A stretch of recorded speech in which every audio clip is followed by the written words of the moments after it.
തകഴിയിൽ പഞ്ചായത്ത് ഓഫീസിന് സമീപം നിർമ്മിച്ച പൊതു ശൗചാലയം നിയന്ത്രിതമായി തുറന്നുകൊടുക്കുമെന്ന് പഞ്ചായത്ത് പ്രസിഡന്റ് അജയ്കുമാർ പറഞ്ഞു.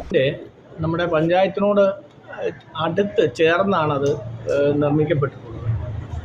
അതുകൊണ്ടത് നിയന്ത്രിതമായ രീതിയിൽ മാത്രമേ ഉപയോഗം സാധ്യമാകൂ. അതിൻ്റെ അടിസ്ഥാനത്തിൽ വേണ്ട ക്രമീകരണങ്ങൾ ചെയ്തിട്ടുണ്ട്. പൊതുഖജനാവിൽ നിന്ന് ലക്ഷങ്ങൾ ചെലവഴിച്ച് നിർമ്മിച്ച പൊതു ശൗചാലയം കാഴ്ചവസ്തുവാകുന്നുവെന്ന് കഴിഞ്ഞ ദിവസം UCB ന്യൂസ് റിപ്പോർട്ട് ചെയ്തിരുന്നു. തുടർന്നാണ് പഞ്ചായത്ത് പ്രസിഡന്റ് ഇതു സംബന്ധിച്ച് വിശദീകരണം നൽകിയത്. തകഴി ഗ്രാമപഞ്ചായത്ത് ഓഫീസ് കെട്ടിടത്തിന് പിറകിൽ 8 ലക്ഷം രൂപ ചെലവിൽ നിർമ്മിച്ച ശൗചാലയം പൊതുജനങ്ങൾക്ക് ഇതുവരെ തുറന്നു നൽകിയിട്ടില്ല. മുഖ്യമന്ത്രിയുടെ 12 പരിപാടിയിൽ ഉൾപ്പെടുത്തി നിർമ്മിച്ച വഴിയോര വിശ്രമ കേന്ദ്രവും പൊതു ശൗചാലയവും കഴിഞ്ഞ 2 വർഷമായി പൊതുജനങ്ങൾക്ക് തുറന്നുകൊടുക്കാതെ ജീവനക്കാർ സ്വകാര്യമായി സൂക്ഷിച്ചിരിക്കുകയാണെന്നാണ് ആക്ഷേപം. ഇതുമൂലം പഞ്ചായത്ത് ഓഫീസിൽ വിവിധ ആവശ്യങ്ങൾക്കായി എത്തുന്ന സ്ത്രീകൾ ഉൾപ്പെടെയുള്ള നിരവധി പേർ ബുദ്ധിമുട്ടുകയാണ്. ടേക്ക് എ ബ്രേക്ക് പദ്ധതിയിൽ ഉൾപ്പെടുത്തി കഴിഞ്ഞ പഞ്ചായത്ത് ഭരണസമിതിയാണ് ഇതിന്റെ നിർമ്മാണത്തിന് തുടക്കം കുറിച്ചത്.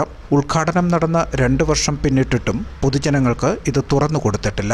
തവണ ഇത് പബ്ലിക്കായിട്ട് പൂർണ്ണമായി തുറന്നിട്ടപ്പോൾ അത് മലവിസർജനം ഉൾപ്പെടെ നടത്തി വൃത്തികേടാക്കിയതിൻ്റെ പേരിൽ കുടുംബശ്രീക്ക് ഇത് മേൽനോട്ടത്തിന് വേണ്ടി പേ ആൻഡ് യൂസ് ശൈലിയിൽ ഉപയോഗിക്കാൻ വേണ്ടിയിട്ട് ആവശ്യമായ നിർദ്ദേശം കൊടുത്തിട്ടും കുടുംബശ്രീയിൽ നിന്ന് ആരുടെയും പേര് ഇതുവരെ ലഭിച്ചിട്ടില്ല.